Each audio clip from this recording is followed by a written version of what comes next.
기술직 청소업 해봐야 희망이 없습니다. 제가 그랬습니다. 여러분도 저처럼 그렇게 하시면 월 1,000만 원 찍어도요 몇 년 안에 무너집니다. 저는 청소업체를 5년을 했고 월 1,000만 원도 찍어봤습니다. 하지만 결국은 폐업을 했습니다. 왜냐고요? 그건 사업이 아니라 그냥 고수익 일당직 노동자였기 때문입니다. 조금만 아프거나 다치면 돈이 안 들어왔죠. 코로나 때도 일을 못할까봐 무서워서 검사도 못했습니다. 취미생활로 운동도 못했습니다. 혹시나 운동하다 다치면 안 되니까요. 결국 내가 직접 뛰어야만 돈이 들어오는 구조였던 거죠. 근데 우리는 착각을 하거든요. 일만 잘하면 된다. 기술만 좋으면 된다. 그러면 입소문으로 일은 계속 늘어나니까 대박이다. 네, 맞습니다. 그런데 중요한 건 시스템이 없으면요. 그 일 결국 내 몸으로 다 해결해야 해요. 물론 자동화 시스템이니 그런 얘기를 하려는 것은 아닙니다. 일하지 않고 돈 버는 그런 얘기를 하는 것도 아니고요. 중요한 건 매출이 많아도 꾸준한 현금 흐름이 없다면 힘들다는 거예요.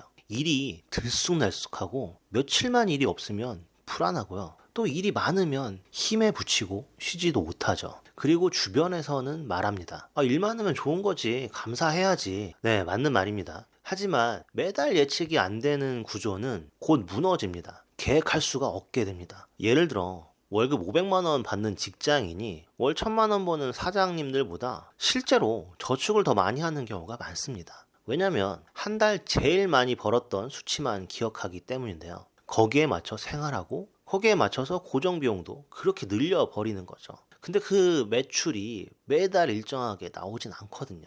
즉 현금 흐름이 없으면 계획할 수 없고 사업은 망해갈 수밖에 없습니다. 그렇다면 어떻게 해야 망하지 않고 사업을 이어갈 수 있을까요? 첫 번째, 일시적인 매출에 안주하면 안 됩니다. 작업 하나 하고 몇백 남았다고 좀 쉬고 또 이번 주는 또 많이 벌었으니까 좀 쉬면요. 그러다 보면요. 모든 게 뒤죽박죽이 되어버리죠.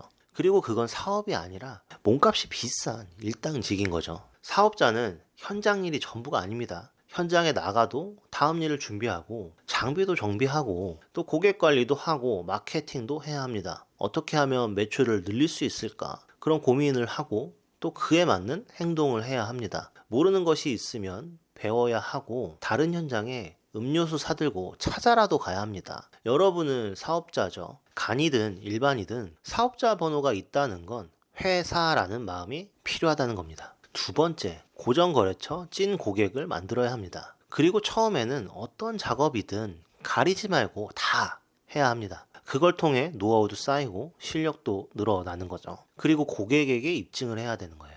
고객의 문제를 완벽하게 해결해 주면 자연스럽게 고객이 다른 일도 주고 또 소개도 시켜줍니다. 자리를 잡은 사장님들을 보면요. 처음엔 혼자 시작하셨어도 찐 고객을 늘리다 보니까 다양한 단골 고객, 거래처에서 알아서 연락이 옵니다. 그렇게 한 달 30일 중 고정 스케줄이 늘어나면 현금 흐름이 확보가 되는 거죠. 그리고 직원을 1명, 2명 점점 늘릴 수 있게 되는 겁니다. 그때부터는 일을 선택할 수 있고 단가도 좋아지고 악성 고객도 걸을 수 있는 선순환 구조가 생기는 거죠. 세 번째, 신규 고객 유입을 멈추면 사업도 멈춥니다. 지금 있는 고객만 바라보다 보면요. 몰릴 때 몰리고 어느 순간 일이 뚝 끊깁니다. 왜 요즘 조용하지? 경기가 안 좋은가? 하면서 슬쩍 다른 사장님 동태도 살핍니다. 근데 이건 알리지 않아서 생긴 문제입니다. 기술직은 수요가 꾸준히 있는 업종입니다. 물론 건설 경기에 영향을 지대하게 받긴 하지만 그건 어찌 보면 핑계인 거죠. 왜냐하면 좀 알려진 업체는 신규 고객이 계속 넘쳐납니다. 문제는 내 업체가 알려져 있느냐, 검색이 되느냐입니다. 어느 플랫폼을 이용하든지는 좋습니다. 내 잠재 고객에게 나를 알려야 합니다.